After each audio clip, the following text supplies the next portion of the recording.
আসসালামু আলাইকুম সবাইকে। আয়শা নাজমুল পেজে সবাইকে স্বাগতম। তো আজকে অনেক দিন পরে একটা লং ভিডিও দিলাম। তো আজকে ছিল নাজিফার স্কুলের বালিশ খেলা, অভিভাবকদের বালিশ খেলা। তো এখানে মোট 57 জন অভিভাবক ছিল। প্লে থেকে ষষ্ঠ শ্রেণী পর্যন্ত শিক্ষার্থী যারা আছেন তাদের অভিভাবকরা ছিলেন এখানে। এখানে আমিও ছিলাম। তবে অনেক মজার ছিল সময়টা।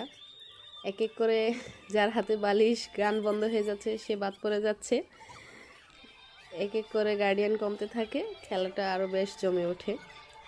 অনেক সুন্দর সময় ছিল। তো এইখানে খেলা পরিচালনায় ছিলেন নাজিফার স্কুলের শিক্ষক, আর অংশগ্রহণে শিক্ষিকারও বেশ কয়েকজন ছিলেন। তো খেলাটা আসলে অনেক সুন্দর বা মজারই ছিল। প্রত্যেক বছরের জানুয়ারি মাসে বার্ষিক ক্রীড়া ও সাংস্কৃতিক অনুষ্ঠান শুরু হয়। তো সেইখানে অভিভাবকদের জন্য, মহিলা অভিভাবকদের জন্য বালিশ খেলার আয়োজন করা হয়, আর পুরুষদের জন্য বল নিক্ষেপ।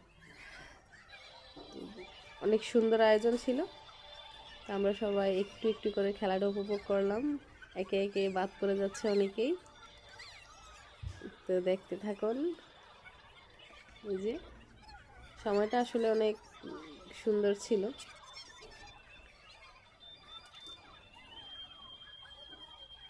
এই স্কুলটি উপজেলা দেবিদ্বার উপজেলার ভিতরেই অবস্থিত, উপজেলা পরিষদ স্কুল নামে। তো স্কুলের পাশেই পুকুর, পরিবেশটা অনেক সুন্দর, চমৎকার। খেলা চলতেছে, তো অনেকে আবার মানতেছে না, হাতে বালিশ থাকার পরেও মানতে চাচ্ছে না, কিন্তু কিছুই করার নাই, বাদ পড়ে যাইতেই হবে।